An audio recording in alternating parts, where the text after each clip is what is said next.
저는 한의원에서 매년 1100명 이상의 임형 환자분들을 진료하고 있는데요. 그분들 대부분이 이렇게 말씀하세요. 할 수 있는 건 다 해봤는데 왜 저는 잘 안 낫는 걸까요? 실제로 제가 진료해보면 그분들 다 치료 잘 받고 계셨고 운동도 꾸준히 잘 해주셨는데요. 의외로 매일 반복하고 있는 이것 때문에 임형이 호전되지 않는 경우도 있었습니다. 바로 음식이에요. 특히 몸에 좋다고 믿고 매일 드시던 음식이 오히려 목의 혈액순환과 신경을 계속 자극하면서 임형 회복을 막고 있었던 경우를 저는 진료실에서 정말 자주 봤어요. 어떤 음식일까요? 안녕하세요. 혈액을 순환시켜 건강을 되찾는 건강 찾아주는 한의사 강준혁입니다. 어떤 사람들은 좋다, 어떤 사람은 안 좋다, 논란도 많은데요. 오늘 제가 정확하게 알려드리겠습니다. 좋아요와 구독 부탁드리고 주변에 임형 때문에 고생하시는 분 계시면 꼭 영상 공유해주세요.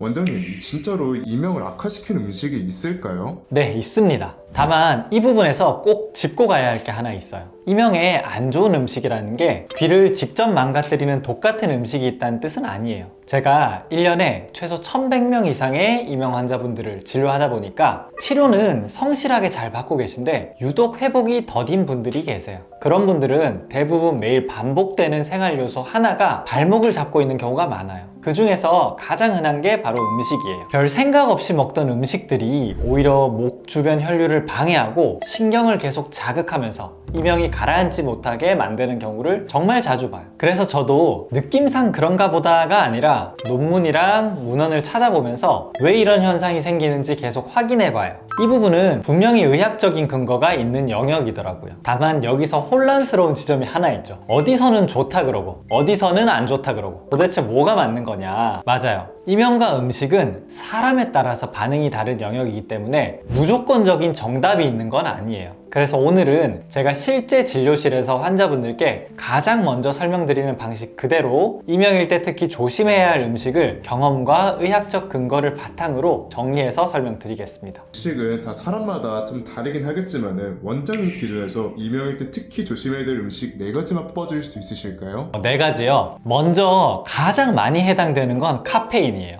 카페인은 신경을 각성시키는 물질이에요. 졸음을 쫓고 집중력을 높여주지만 동시에 심박수를 올리고 신경을 예민하게 만들죠. 우리가 흔히 떠올리는 커피뿐만 아니라 녹차, 홍차, 콜라, 그리고 에너지 음료, 초콜릿에도 들어있습니다. 임형은 단순히 귀 문제가 아니라 청각신경의 과흥분과 깊은 관련이 있어요. 카페인은 교감신경을 활성화시키고 혈압과 심박수를 높이면서 신경 흥분도를 증가시키는 작용을 합니다. 실제로 연구를 보면 임형이 있는 성인 중에 평소 고용량 카페인을 지속적으로 섭취하던 경우 임형 증상이 더 오래 지속되거나 조절이 어려운 경향을 보였다는 보고들이 있어요. 나는 커피 마셔도 괜찮은데요? 이런 말씀을 정말 많이 하세요. 맞아요. 모든 사람에게 무조건 나쁜 건 아니에요. 그래서 저는 이렇게 말씀드려요. 완전 금지까지는 필요 없다. 다만 조절과 관찰은 반드시 필요하다. 구체적으로는 하루에 한두 잔 이내, 그리고 공복 커피 피하기, 그리고 오후 늦게는 피하기, 또 임형 심한 날은 잠시 쉬어보자, 이렇게 말씀드려요. 근데 원장님, 현지인들에게 커피 없으면 너무 힘들잖아요. 대체로 음료 같은 거라도 추천해 주시면 안 되실까요? 맞아요. 저도 하루를 커피로 시작하다 보니까 끊는 게 쉽지 않더라고요. 그래서 저는 하루에 커피 한두 잔 정도로 조절하고 그래도 입이 심심하거나 아쉽다면 보리차나 허브티 같은 무카페인 음료로 대체해요. 여러분도 한번 이렇게 조금씩 바꿔서 드시면 좋을 것 같아요. 2번째 음식도 소개시켜 주시겠어요? 2번째는 매운 음식입니다. 한국인들은 매운 음식 참 좋아하죠. 그런데 임형 환자분들께는 사실 안 좋아요. 매운맛을 유발하는 캡사이신 성분은 통증 수용체를 자극해서 교감신경을 활성화시켜요. 교감신경이 활성화되면 말초 혈류량이 저하되는데요. 그렇기 때문에 강한 매운맛은 임형에 악영향을 줄 수 있습니다. 근데 원장님, 저 어디서 본 것 같은데 매운 음식 먹으면 혈액순환에 도움이 된다라고 하던데 그렇지 않나요? 맞아요. 그런 말 많이들 하시죠. 그런데 문제는 그 다음이에요. 일시적으로 혈관이 확장되면 그 다음에는 자율신경 반동작용으로 과도한 수축이 이어지는 경우가 많아요. 이 수축 단계에서 혈류 공급이 방해받게 돼요. 특히 평소에 안면 홍조나 상열감이 잘 생기는 임형 환자분들은 꼭 매운 음식을 피해 주셔야 돼요. 원장님, 3번째 음식도 소개해 주시겠어요? 3번째는 오래 씹어야 하는 음식들입니다. 오징어,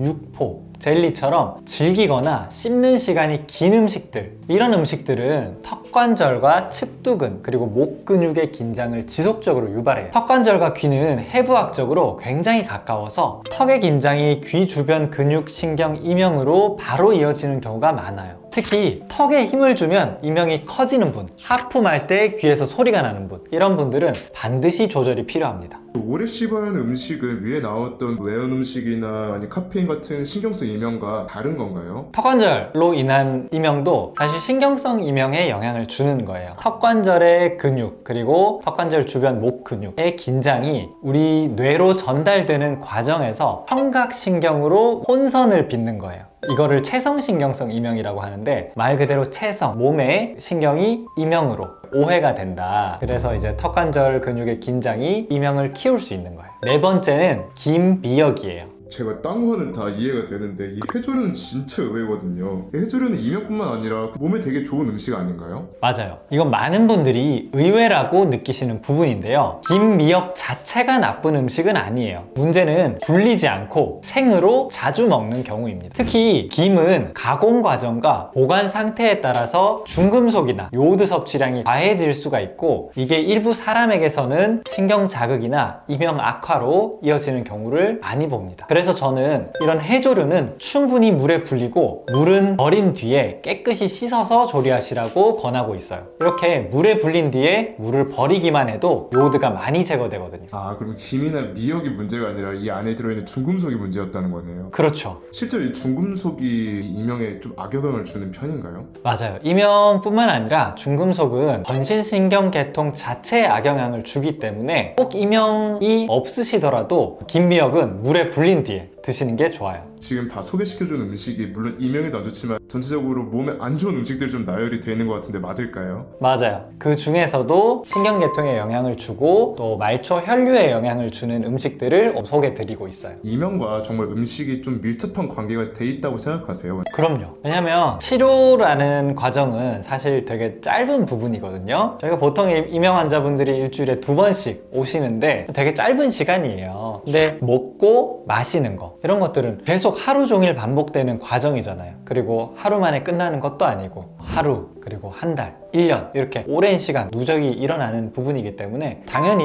이명에 큰 영향을 줄 수밖에 없어요. 1년에 이명 환자 1100명 정도 뵙는다고 하셨는데 이 이명 환자분들에게 마지막으로 조언 한마디 부탁드리겠습니다. 이명 때문에 힘드신 마음 저는 진료실에서 매일 보고 있습니다. 그리고 분명히 말씀드릴 수 있는 건 포기해야 할 병은 아니라는 거예요. 오늘 말씀드린 것처럼 약 하나, 치료 하나만 바라보기보다는 매일 반복되는 음식과 생활 습관을 한 번만 점검해 보셔도 분명히 달라질 수 있으세요. 큰 결심 말고 오늘 커피 한 잔 줄이고 오늘 밤 야식 한번 쉬는 것부터 천천히 시작해 보셔도 충분해요. 작은 변화 하나가 이명 회복의 방향을 바꾸는 경우를 저는 정말 많이 봤어요. 저도 항상 더 좋은 정보를 전달 드릴 수 있도록 함께 하겠습니다. 지금까지 혈액을 순환시켜 건강을 되찾는 건강 찾아주는 한의사 강준혁이었습니다. 감사합니다. 먼저 진짜 이명 환자만 1년에 1000명 이상 뵈는 게 진짜 사실인가요? 네, 감사하기도 하고 또 안타깝기도 한 사실인데 이명 환자분들이 지방에서도 되게 많이 찾아주세요. 지방에서 찾아주신 분들은 근처에서 치료를 받으시면 좋으니까 근처에 귀 전문으로 하는 한의원이 없나 이렇게 많이 찾아보는데 사실 없는 경우가 되게 많아요. 그래서 근처에서도 많이 오시지만 지방에서까지 와주시다 보니까 1년에 지금 이명 환자만 1100분 이상 보고 있습니다. 저희 어머니도 약 45년 동안 이명 때문에 되게 오래 고생을 하셨거든요. 이명 환자분들을 보면은 당연히 귀가 안 들리니까 불편함도 있지만 이 마음속으로 되게 상처를 많이 받으시더라고요. 사실 저도 그런 경우를 되게 많이 보죠. 그러니까 이명이라는 게 뭐 불치병이다 라고 알려져 있기도 하고 나는 너무 힘든데 이게 겉으로 보이는 게 아니니까 이해를 잘 해주지도 않고 적응해서 살아라, 친구처럼 살아라 이런 말을 많이들 들으시니까 되게 많이 상처들을 많이 받으세요. 저도 뭐 이명 환자분들의 마음을 100% 이해한다고 할 수는 없지만 워낙 많은 케이스들을 보다 보니까 얼마나 힘든지는 대충은 짐작이 가능하더라고요. 그래서 참 그분들 보면서 안타까운 마음을 많이 갖고 있고 또 그만큼 더 잘해드리려고 노력하고 있습니다. 되게 책임감이랑 부담감도 꽤 있으실 것 같은데. 그럼요. 한 번 오시는 게 정말 힘든 발걸음인데 제가 더 많은 책임감을 느끼죠. 이렇게 지방에서 찾아오시는 분들이 항상 계시니까 제가 더 책임감을 갖고 더 좋은 진료로 보답할 수 있도록 항상 노력하겠습니다.